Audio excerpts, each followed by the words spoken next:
सो indirect FM transmitter, इसको indirect इसलिए कहते हैं क्योंकि ये नैरो बैंड एफएम से की हेल्प से हम वाइड बैंड एफएम ट्रांसमीटर बनाते हैं, WBFM बनाते हैं। और क्योंकि आर्मस्ट्रॉन्ग ने ये मेथड सजेस्ट किया था, ये प्रपोज किया था, इस पर उन्होंने काम किया था, इसलिए इसको आर्मस्ट्रॉन्ग एफएम ट्रांसमीटर भी कहा जाता है। Armstrong indirect FM transmitter, the word indirect is there क्योंकि ये डायरेक्ट जनरेशन नहीं हो रही है हाई फ्रीक्वेंसी की। सो इसकी टेक्निक ये है कि नैरो बैंड एफएम जनरेशन में यानी एक मैसेज है, टोन मैसेज है। नैरो बैंड में जनरली टोन को भेजा जाता है अगर आपको टोन मैसेज ट्रांसमिट करना है तो, क्योंकि टोन के दो अपने लेवल्स होते हैं, +1 -1। कोई भी साइन को साइन डालें वो +1 -1 के बीच में ऑसिलेट करता है, ज्यादा उसके लेवल्स नहीं होते। तो दो लेवल्स के लिए आपको दो फ्रीक्वेंसीज चाहिए होंगी मिनिमम मैक्सिमम, और सो डेविएशंस बहुत कम चाहिए होंगी। दो मिनिमम डेविएशन क्या होती है, मिनिमम और मैक्सिमम फ्रीक्वेंसी के बीच में कितनी रेंज कवर हो रही है। तो दो फ्रीक्वेंसीज चाहिए होंगी, डेविएशन बहुत कम होगी दो फ्रीक्वेंसीज में। सो इसको नैरो बैंड कहते हैं। जब भी हम ट्रांसमिशन करते हैं टोन की फ्रीक्वेंसी में डाल के हम उसको फ्रीक्वेंसी में ट्रांसमिट करते हैं, तो ऐसी फ्रीक्वेंसी मॉड्यूलेशन नैरो बैंड कहलाती है। सो सबसे पहले हमें अगर वाइड बैंड ट्रांसमिशन करनी है, एफएम बनाना है, तो हमें आउटपुट दिया होगा कि हमें कितना कैरियर यानी वाइड बैंड का कौन सा कैरियर जनरेट करवाना है। क्योंकि ये जो क्वेश्चंस हैं ये प्रैक्टिकल क्वेश्चंस होते हैं, और जो भी आपको कैरियर जनरेट कराना होता है वाइड बैंड का, वो बेसिकली किसी ना किसी एफएम चैनल या एफएम ब्रॉडकास्ट रेडियो स्टेशन का कैरियर होता है। सो ये कोई थ्योरेटिकल क्वेश्चन नहीं है। ये अगर यहाँ पे 91.2 मेगाहर्ट्ज है, so this is a commercially used radio channel जो कि जिसमें ब्रॉडकास्टिंग होती है। तो पहली चीज तो ये दी हुई होगी कि आपको कौन सा कैरियर जनरेट करवाना है, और साथ में डेविएशंस कितनी चाहिए। डेविएशंस का मतलब ये होता है कि इस कैरियर के अक्रॉस इस कैरियर ये जैसे 94.7 हमें जनरेट कराना है लेट्स से, तो इस कैरियर के अक्रॉस जो मैसेज जा रहा है, इसमें जो मैसेज भेज रहे हैं इसके अंदर, उस मैसेज के लिए कितनी फ्रीक्वेंसीज चाहिए होंगी। तो डेविएशंस ये होती हैं। जैसे आप देख सकते हैं यहाँ पे जो बैंड कवर कर रहा है वो लेट्स से 94.5 से लेके 94.8 तक का, 94.6 से लेके 94.8 तक की फ्रीक्वेंसीज कवर कर रहे हैं। You can see the range of frequencies. 0.2 megahertz के डेविएशन का मतलब ये है कि इसमें बहुत सारी फ्रीक्वेंसीज हैं और deviation is high. 0.2 megahertz is a very big deviation. So जब सवाल में बता दिया गया है कि आपको 76.8 किलो 70, ये जो सवाल है, जो पर्टिकुलर क्वेश्चन एग्जाम्पल है, इसके अंदर डेल्टा एफ डेविएशन जो है वो 75 किलो हर्ट्ज चाहिए। ये सवाल में यहाँ पे मेंशन नहीं है, लेकिन जो एक्चुअल एग्जाम्पल है उसमें delta F is 75 kilo hertz जो रिक्वायर्ड है। और एफ सी मैंने आपको बता दिया है कि ये बिल्कुल सही दिया हुआ है क्योंकि बिल्कुल एग्जैक्ट जनरेट करानी होती है। इसमें आप अप्रोक्सीमेशन नहीं कर सकते, बिकॉज इसको ये सवाल के अंदर ये एक रियल नंबर है, इट्स अ रियल सिचुएशन कि आपको इतना कैरियर चाहिए एफएम ट्रांसमिशन के लिए। So this was deviation required, this was carrier frequency required. ये वाइड बैंड के दो आउटपुट्स हो गए और नैरो बैंड के दो इनपुट्स दिए हुए होंगे।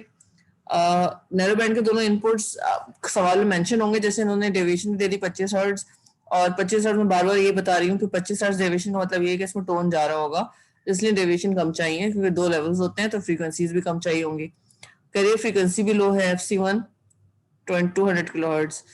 सो इसलिए हम इसको नैरो बैंड कहते हैं। तो यहाँ पे बेसिकली मैसेज भेजा, मैसेज की नैरो बैंड उसमें उसको मॉड्यूलेशन की, और मैसेज जब मॉड्यूलेट हो गया किसकी फ्रीक्वेंसी के साथ, FC1 कैरियर के साथ, और उसमें डेविएशंस 25 हर्ट्ज थी। ये मैसेज जब ट्रांसमिट हो गया, तो जब हमने उसको ट्रांसमिट किया तो उस पॉइंट पे हमने कहा कि हमने actually narrow band FM generation करा ली है। सो यहाँ पे मॉड्यूलेशन हुई इस पॉइंट पे, phi N B F M T, इस पॉइंट पे मॉड्यूलेशन हुई, और जब उसकी ट्रांसमिशन हो रही है तो उसके बाद भी हमें N B F M T ही मिल रहा है।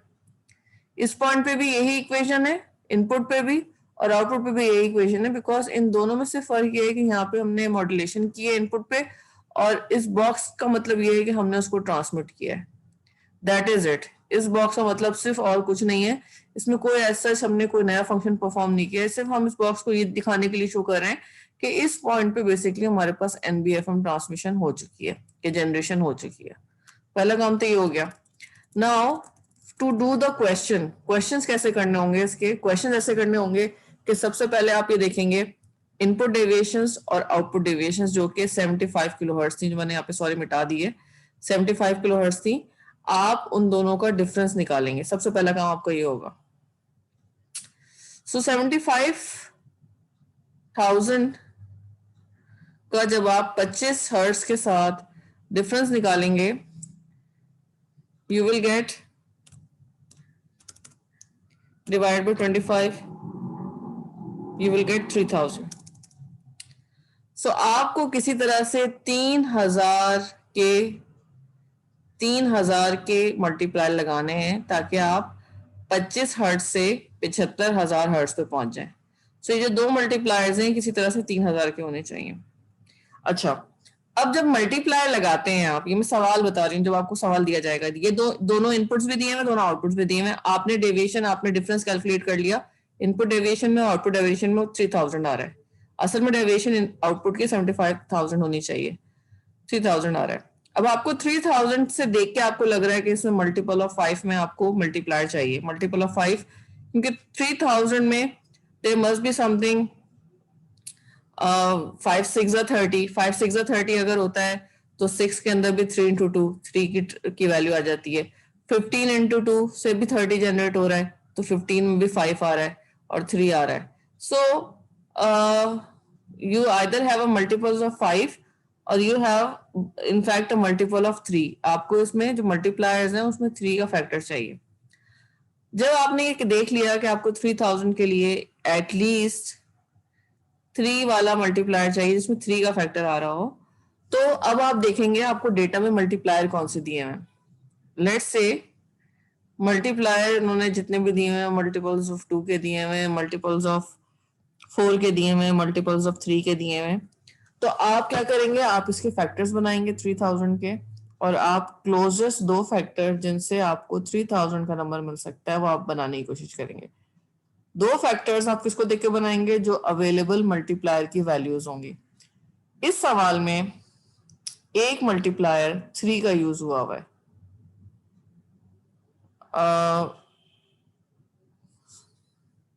सॉरी, इसमें अगर आप मल्टीप्लायर देंगे 64 है तो 4 इंटू 4 इंटू 4 से एक मल्टीप्लायर बनाया गया। This multiplier is 4 into 4। इसमें एक मल्टीप्लायर में 4 इंटू 4 का एक से कंबाइन करके 3 4 के मल्टीप्लायर कंबाइन करके एक 64 का मल्टीप्लायर बनाया गया है। और इसको अगर आप देखें 4 इंटू 12, और 12 को अगर आप देखें सो 4 इंटू 3, तो दो 4 के मल्टीप्लायर यूज किया गया और एक 3 का मल्टीप्लायर यूज किया गया। तो ये डेटा में गिवन है। डेटा में आपको दो मल्टीप्लायर बनाने थे, आपने इसके फैक्टर्स किए 3000 के, और 3000 के फैक्टर्स करके आप बनाने की कोशिश की आपने किसी तरह से दो मल्टीप्लायर, क्योंकि सवाल में दो मल्टीप्लायर से ज्यादा नहीं लगाने, तो छोटे मल्टीप्लायर्स को कंबाइन करके आप एक बड़ा मल्टीप्लायर बना सकते हैं। You have to make two multipliers, एक आपने 64 का बनाया, एक 48 का बनाया, क्योंकि मैंने आपको कह दिया कि आप देख सकते हैं 3 का फैक्टर है, तो किसी भी तरह से आपको 3 वाला एक मल्टीप्लायर चाहिए होगा। अच्छा, जब हमने 64 और 48 को मल्टीप्लाई किया, so you will not get 3000 exactly, you will get 3072। अब इसको मल्टीप्लाई करके देख लें 64 और 48 को। सो जो गिवन मल्टीप्लायर्स थे, 4 के मल्टीप्लायर्स गिवन थे और 3 का मल्टीप्लायर गिवन था, आपने इसको यूज करते हुए दो मल्टीप्लायर्स बना लिए 64 और 48 के। उससे जवाब एग्जैक्टली 3000 नहीं आया, उससे जवाब आया 3072। तो आप उसको यूज कर लेंगे, क्योंकि जो गिवन मल्टीप्लायर्स हैं उन्हीं को यूज करके मल्टीप्लायर्स बनाने।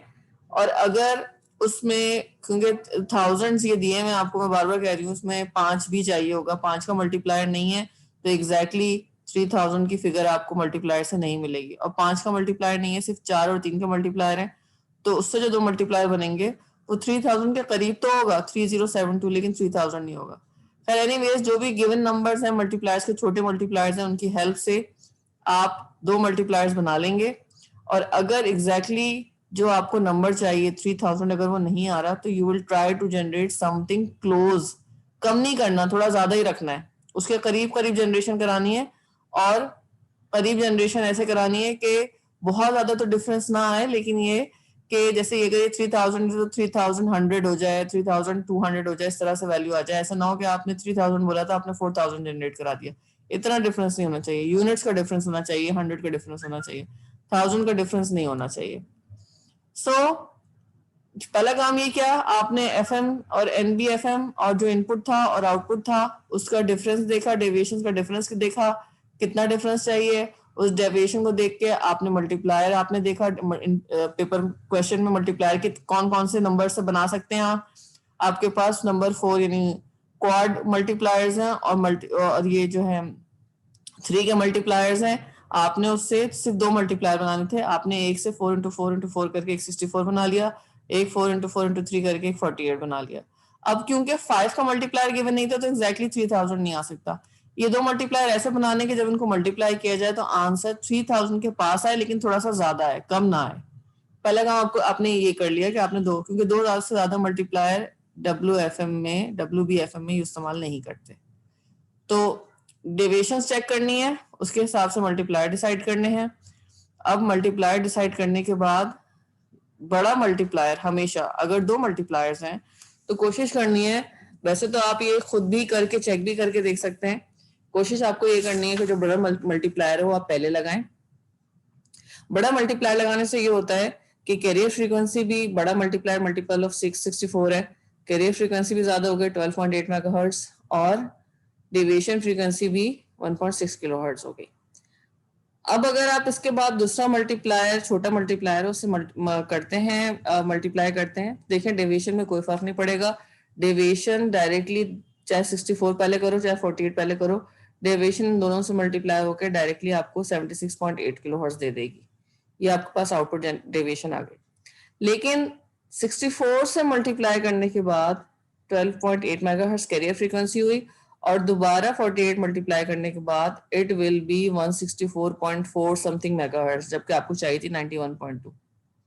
तो जब ये 12.8 हो गई तो बजाय ऐसे कि दोबारा छोटा वाला मल्टीप्लायर लगाया जाए, हम हमेशा बीच में एक ऑस्किलेटर या एक मिक्सर लगाते हैं। उस मिक्सर का काम ये होता है कि बजाय इसके कि उसको दोबारा पहले मल्टीप्लाई किया जाए, अगेन मल्टीप्लाई किया जाए सेकंड मल्टीप्लायर से, उसकी फ्रीक्वेंसी को थोड़ा कम कर दिया जाए ताकि सेकंड मल्टीप्लिकेशन के बाद एग्जैक्टली जो हमें चाहिए वो आ जाए।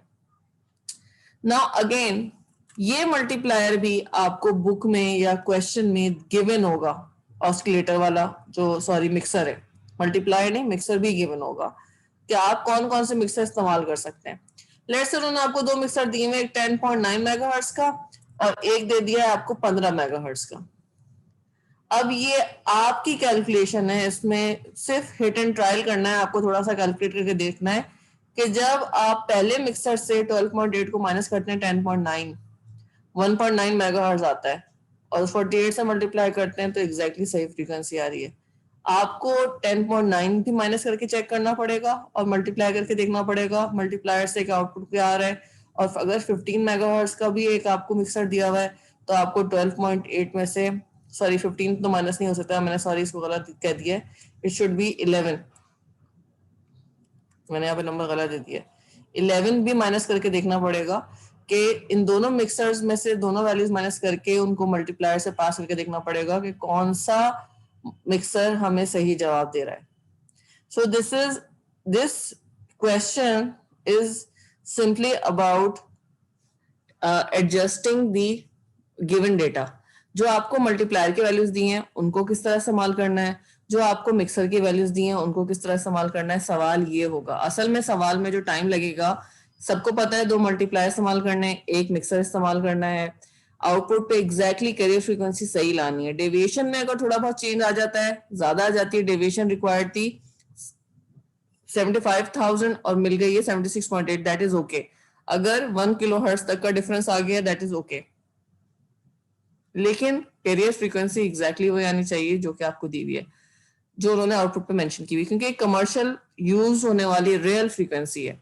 अब इसके लिए आपको मल्टीप्लायर और मिक्सर इनकी एडजस्टमेंट करनी है, क्योंकि मल्टीप्लायर आपने जो भी डिसाइड किए हैं डेविएशन को देखते हुए, फाइन, डेविएशन में अगर थोड़ा फर्क भी आगे मैं कह रही हूँ कोई फर्क नहीं पड़ता, लेकिन इन मल्टीप्लायर में से कौन सा पहले आएगा कौन सा बाद में आएगा? 64 वाला पहले आना चाहिए, 48 वाला बाद में आना चाहिए, क्योंकि मिक्सर बीच में लग रहा है। उसके बाद मिक्सर माइनस कर रहा है फ्रीक्वेंसीज को। अगर दो मिक्सर दिए हुए क्वेश्चन के अंदर तो 10.9 मेगाहर्ट्ज वाला मिक्सर आना है, 11 मेगाहर्ट्ज वाला मिक्सर आना है। ये सवाल है जिसमें आपको बार बार क्वेश्चन को टेस्ट करके देखना पड़ेगा 2-3 दफा कि कौन से मल्टीप्लायर से जवाब आपको सही मिल रहा है। सो ये एफएम ट्रांसमीटर का क्वेश्चन था जो मैंने दोबारा रिपीट किया है। आई होप अब थोड़ा 64 देखें आपको, अगर उन्होंने, क्योंकि इतने बड़े मल्टीप्लायर गिवन नहीं होते, 64 और 48 के मल्टीप्लायर गिवन नहीं होते। एक्चुअली क्वेश्चन में दिए होंगे कि भाई 4 वाले, लेट्स से 4 वाले 4 मल्टीप्लायर्स हैं, 3 वाले 2 मल्टीप्लायर्स हैं। अब आपको के पास ही 6 मल्टीप्लायर्स हैं, उन 6 मल्टीप्लायर से आपको कोई 2 बड़े मल्टीप्लायर बनाने। Now this is your task. तो आपने लेट्स से आपने ये किया कि 4 और 3 से, 4 थे ना, 2 4 वाले ले लिए, एक 16 का फैक्टर मिल गया। एक 3 वाला ले लिया, 16 मल्टीप्लाई बाय 3, एक मल्टीप्लायर तैयार हो गया आपको 48 का। अभी जो 4 थे उनमें से अभी भी 2 बचे हुए, तो उससे एक 16 का फैक्टर बन जाएगा। यहाँ 3 2 थे, उनमें से एक बचा हुआ है, दोबारा एक 3 का फैक्टर बन जाएगा। तो आपके पास 48 के 2 मल्टीप्लायर हो गए। अगर डेटा ये गिवन था, 4 वाले 4 थे, 3 वाले 2 थे। अगर 4 वाले लेट से 4 की बजाय 5 हो जाए तो क्या होगा? अब आपके पास ज्यादा रूम है, आप 4 वाले एक साथ इस्तेमाल कर सकते हैं, बाकी 1 और 3 वाले दोबारा बना सकते हैं। ये आपको जो 2 फैक्टर्स बनाने हैं ना, वो आपको यहां से देख के बनाने होंगे कि आपके 2 फैक्टर्स क्या हैं। सो बेसिकली फैक्टर्स में कोई ज्यादा डिफरेंस नहीं रखना है, जैसे 64 और 48 में कोई बहुत बड़ा डिफरेंस नहीं है। ऐसा नहीं है एक 64 होगा और एक 128 होगा, नहीं। मल्टीप्लायर्स ऐसे बनाने हैं, छोटे फैक्टर्स को मल्टीप्लाई करके बड़ा 2 मल्टीप्लायर ऐसे बनाने हैं कि उनमें कोई बहुत ज्यादा डिफरेंस ना हो। You have to keep the difference same. और अगर बिल्कुल क्योंकि 2 ही मल्टीप्लायर बनाने हैं, तो और लेकिन अगर उन्होंने आपको सिर्फ आपके लिए आसानी कर दी है, 4 दे दिए, 3 2 दे, फिर तो बहुत ही आसान है, 48 के 2 बना दो। लेकिन अगर 4 वाले 5 हो गए, 3 वाले 3 हो गए, तो फिर कितने, किसमें से कितने बनाने, ये असल क्वेश्चन है। एक मल्टीप्लायर कैसे बनेगा? 2 मल्टीप्लायर बनाने, और ऐसा नहीं है कि एक बहुत छोटा और एक बहुत बड़ा हो जाए, दोनों में ज्यादा डिफरेंस नहीं रखना है।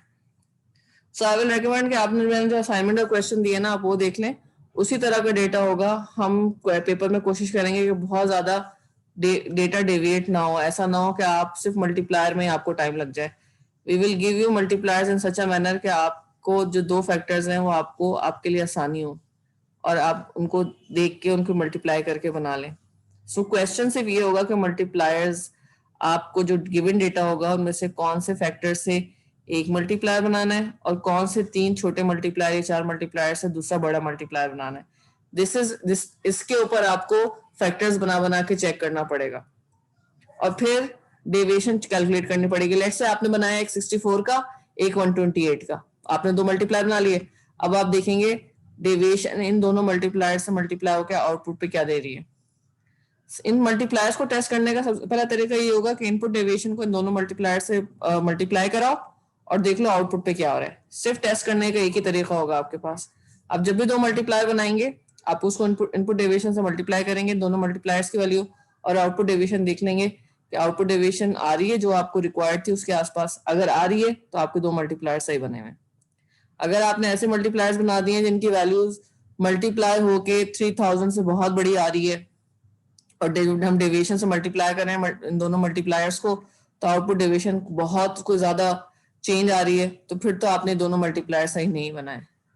तो डेटा कुछ भी दिया हुआ हो आपको, मल्टीप्लायर आपको ऐसे बनाने हैं कि जब उन मल्टीप्लायर्स को आपस में मल्टीप्लाई किया जाए तो जो फैक्टर आपने कैलकुलेट किया हुआ अपने पास डेविएशन का, वही आना चाहिए। और दोनों मल्टीप्लायर में से जो बड़ी वैल्यू है वो हमेशा पहले लगाएं और छोटी वैल्यू बाद में लगाएं। इसके पीछे कोई लॉजिक नहीं है, लेकिन ये है कि ज्यादातर क्वेश्चंस में यही होता है कि आप बड़ा मल्टीप्लायर पहले लगा लेते हैं, छोटा मल्टीप्लायर बाद में लगाते हैं।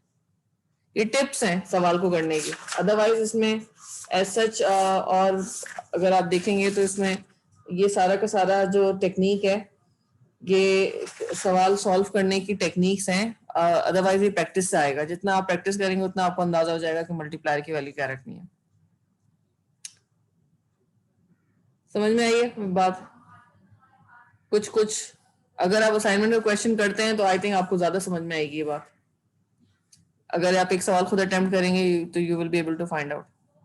लेकिन अगर दो मल्टीप्लायर हैं तो बड़ा मल्टीप्लायर पहले लगाएं और छोटा मल्टीप्लायर बाद में लगाएं। आगे बढ़े।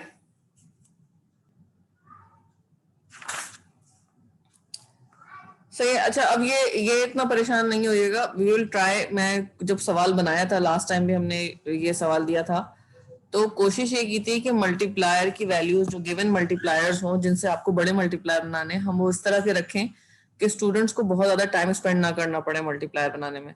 लेकिन आपको फैक्टर पता होना चाहिए कि आपको फैक्टर क्या अचीव करना है। 25 से 75 पे जाना है आपको, तो 3000 का फैक्टर चाहिए आपको। ये आपको ये ख्याल करना पड़ेगा आपको कि मल्टीप्लायर का, अगर आपको एक्चुअल नंबर पता है कि मल्टीप्लायर से अचीव क्या करना है, जब भी आपके मल्टीप्लायर सही बनेंगे। अगर आपका नंबर्स आपने दिमाग में नहीं रखा हो, वैसे ही मल्टीप्लायर बीच में बना के लगा दिए, you will be able to have problems in the multiplier. जी, अगर हम पूछा जाए कि एफएम और एएम में क्या डिफरेंस है, क्योंकि अब हमने एएम भी पूरा चैप्टर पढ़ लिया और एफएम का भी हम ट्रांसमीटर तक पहुंच गए, मॉड्यूलेशन साइड पकड़ लिए, डी मॉड्यूलेशन साइड हमें थोड़ी कवर करनी है आज की क्लास के अंदर। और वो दे आर सिंपल, 2 से 3 सर्किट्स हैं जिनको आपको समझ में आ जाएगा, आपको कोई उसमें बहुत ज्यादा मुश्किल नहीं है। तो वी नीड टू कंपेयर कि एएम और एफएम में कौन सी बेहतर टेक्निक है। वैसे तो वी ऑल कैन से कि फ्रीक्वेंसी में डेटा जा रहा है तो ऑब्वियसली एएम से बेहतर है, लेकिन एक कंपैरिजन और इसके अलावा क्या क्या चीजें हो सकती हैं जिनको हम कंपेयर कर सकते हैं। So as you all know, FM receivers में नॉइज इम्यूनिटी ज्यादा है, क्योंकि डेटा एंगल में जाता है। अगर अगर चैनल ने नॉइज इंट्रोड्यूस कराई है तो नॉइज एम्पलीट्यूड में आती है। सो एम्पलीट्यूड में आने की वजह से रिसीवर्स को नॉइज रिड्यूस करने की टेक्निक्स लगानी पड़ती हैं, और नॉइज कभी भी ज्यादा खत्म नहीं होती। जैसे बहुत ज्यादा विंडी एरिया हो, विंडी हो रहा हो, यानी मौसम बहुत तेज हवा चल रही हो, क्लाउडी हो, और या इस तरह का कोई हो, रेन हो रही हो, सो एम्पलीट्यूड मॉड्यूलेशन बहुत सफर करती है इस तरह की सिचुएशन से। और रिसीवर्स में नॉइज आती है और फिर रिसीवर्स को नॉइज कैंसिलेशन या नॉइज रिडक्शन टेक्निक्स लगानी पड़ती हैं। और as we all know, noise will not be we will not be able to remove the noise completely. So FM receivers have better noise immunity as compared to AM receivers. अच्छा, FM modulation में noise immunity को हम और बढ़ा सकते हैं। अगर let's say आपके पास दो मैसेजेस, दो लेवल्स हैं मैसेज के, और आप उसके लिए या आप दो लेवल्स हैं और दो लेवल्स को बिल्कुल दो अलग अलग फ्रीक्वेंसीज को भेजें। एक को आप भेजें 1 किलो हर्ट्ज रख लें एक लेवल को भेजने के लिए। जब भी 1 लेवल आएगा तो आप 1 किलो हर्ट्ज यूज करेंगे, और जब -1 वाला लेवल आएगा तो आप let's say 100 kilo hertz use करेंगे। आपने डेविएशन बढ़ा दी। दो लेवल्स को भेजने के लिए आपने दो फ्रीक्वेंसीज रखी हैं, और डेविएशन इतनी रखी है, एक को 1 किलो हर्ट्ज में भेज रहे हैं, एक को 100 किलो हर्ट्ज में भेज रहे हैं। जितनी फ्रीक्वेंसी में डेविएशन होगी उतनी नॉइज नहीं आ सकेगी, फ्रीक्वेंसी में भी कोई इफेक्ट नहीं आएगा। सो एफएम मॉड्यूलेशन में नॉइज को, इम्यूनिटी को हम और इम्प्रूव कर सकते हैं। जितनी हम फ्रीक्वेंसी डेविएशन बढ़ाएंगे उतनी इम्यूनिटी बढ़ेगी। एएम में इस तरह का कोई ऑप्शन नहीं है, नॉइज हर सूरत में आती है एम्पलीट्यूड के अंदर। ये तो हो गई इसकी पॉजिटिव साइड। एफएम मॉड्यूलेशन में जो एक नेगेटिव साइड तो नहीं कह सकते, क्योंकि बैंडविड्थ तो हमारे पास अवेलेबल होती है, वायरलेस में पूरा मीडियम अवेलेबल होता है, लेकिन ओवरऑल बैंडविड्थ रिक्वायरमेंट ज्यादा है एफएम के अंदर, क्योंकि फ्रीक्वेंसीज में डेटा जा रहा है। जितना डेटा लेवल्स बढ़ेंगे, जितने मैसेज के लेवल्स बढ़ेंगे, उतनी ही फ्रीक्वेंसी लेवल्स डेविएशंस बढ़ेंगी और बैंडविड्थ रिक्वायरमेंट बढ़ेगी, और बैंडविड्थ रिक्वायरमेंट से मॉड्यूलेशन इंडेक्स बढ़ेगी। मॉड्यूलेशन इंडेक्स आप सबको पता है, delta F deviations upon FM होती है। ए मॉड्यूलेशन में बैंडविड्थ हमेशा 2B रहेगी।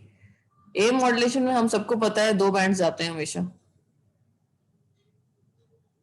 और एक पॉजिटिव साइड पे जाता है शिफ्टेड स्पेक्ट्रम, एक नेगेटिव साइड पे जाता है। और बैंडविड्थ हमेशा एएम के अंदर 2B होती है, कुछ भी हो जाए बैंडविड्थ 2B ही रहती है, क्योंकि बैंडविड्थ में कोई चेंज आ ही नहीं रहा होता। सो मॉड्यूलेशन इंडेक्स के साथ बैंडविड्थ चेंज नहीं होती।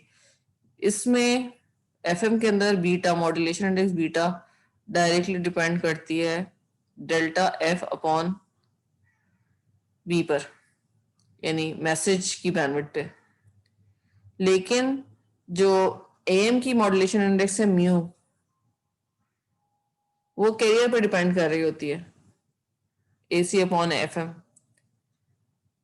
ठीक है, वो उस फॉर्मूले के अंदर बैंडविड्थ का कोई जिक्र नहीं है। सो ये इसकी एक पॉजिटिव बात है, इसकी बैंडविड्थ की रिक्वायरमेंट इसकी फिक्स्ड है एएम की। एफएम और पीएम के ट्रांसमीटर भी आपने देखा, ट्रांसमीटर बनाने में जो वाइड बैंड मेथड है वो थोड़ा ट्रिकी है। ट्रिकी क्यों है? क्योंकि आप उसको पेपर पे सॉल्व करना तो जब भी आसान है, लेकिन अगर उसके डिजाइनिंग देखी जाए उसकी तो डिजाइनिंग से कॉम्प्लेक्स है। पहले नैरो बैंड ट्रांसमीटर बनाना पड़ेगा। नैरो बैंड ट्रांसमीटर में आपने देखा था इंटीग्रेटर चाहिए, क्योंकि मैसेज का इंटीग्रल यूज हो रहा होता है। और आपको कैरियर का फेज शिफ्टर चाहिए, क्योंकि आपको साइन कॉस से साइन जनरेट कराना होता है। पहले नैरो बैंड एफएम होगा, उसके बाद फिर मल्टीप्लायर लगेंगे, फिर मल्टीप्लायर्स के बाद आपको डिवीजन, फिर उसमें मिक्सर भी लगेगा। फिर ट्रांसमीटर और रिसीवर कॉम्प्लेक्स है। एएम के अंदर आपको मैसेज को किससे मल्टीप्लाई करना है? कॉस ओमेगा सीटी से मल्टीप्लाई करना है, मॉड्यूलेशन हो जाएगी। दोबारा कॉस ओमेगा सीटी से मल्टीप्लाई करेंगे, डीमॉड्यूलेशन हो जाएगी। ट्रांसमीटर और रिसीवर के अंदर कोई ऐसा इतनी प्रॉब्लम नहीं होती। और मैंने आपको एक मॉड्यूलेटर कराया था, स्विचिंग मॉड्यूलेटर, वो जिसमें ट्रांसमिशन में मॉड्यूलेशन कैसे हो रही होती है ट्रांसमीटर साइड पे। तो एएम के अंदर जो मॉड्यूलेशन है वो भी, इसका सर्किट भी कोई इतना कॉम्प्लेक्स नहीं है। सो FM and PM transmitters have and receivers, they both have complex circuitry. AM transmitters receivers में ऐसा कोई इशू नहीं है। अच्छा, एफएम की जो पावर है वो आपने भी देखा है, क्योंकि एफएम में कैरियर की से हम पावर निकालते हैं। कैरियर इसकी पावर फिक्स है, स्क्वायर अपॉन 2। मैसेज फेज में जा रहा है, फ्रीक्वेंसी में जा रहा है, एवरेज पावर कांस्टेंट रहेगी, और ये पावर एफिशिएंट है। एफएम इज पावर एफिशिएंट, क्योंकि इसका ट्रांसमीटर को एक कांस्टेंट पावर देनी होती है। जी ठीक है, कांस्टेंट पावर देनी होती है एफएम को। और एम मॉड्यूलेशन के अंदर पावर वेस्ट हो रही होती है डबल साइड बैंड्स के अंदर।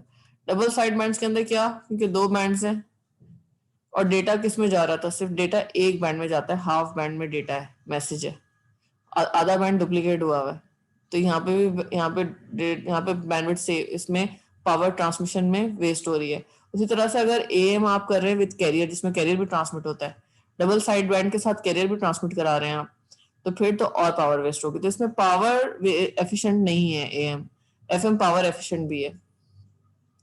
सही से ये एक वो हो गया, एक कंपैरिजन हो गया। अब मैं दोबारा से जो डीमॉड्यूलेटर्स हैं, जहां से हमने शुरू करना था एक्चुअल हमारा कोर्स, वो है करना है एडवांटेजेस। अभी मैं आपको बता चुकी हूँ, नॉइस इम्यूनिटी अच्छी है एफएम की। अगर सिग्नल में कोई भी चेंज आ रहा है, किसी भी वजह से चेंज आ रहा है, मैंने बताया क्लाउडी है, विंडी है, वेदर अच्छा नहीं है, ईएमएफ जनरेट हुई है और फील्ड इंटरफेरेंस हो रही है, जनरली सिग्नल में चेंज अगर आएगा भी तो एफएम मॉड्यूलेशन में कोई फर्क नहीं पड़ेगा, इसलिए क्योंकि डेटा फ्रीक्वेंसी के अंदर जा रहा है। सो सिग्नल लेवल्स अगर चेंज हो भी रहे हैं तो एफएम मॉड्यूलेशन उससे रेजिलियंट है, क्योंकि एम्पलीट्यूड में नॉइज आ रही है, एम्पलीट्यूड में चेंज आ रहा है, और एम्पलीट्यूड से एफएम का कोई ताल्लुक नहीं है। उसके अलावा इसमें जो एम्पलीफायर चाहिए होते हैं वो लीनियर एम्पलीफायर नहीं होते।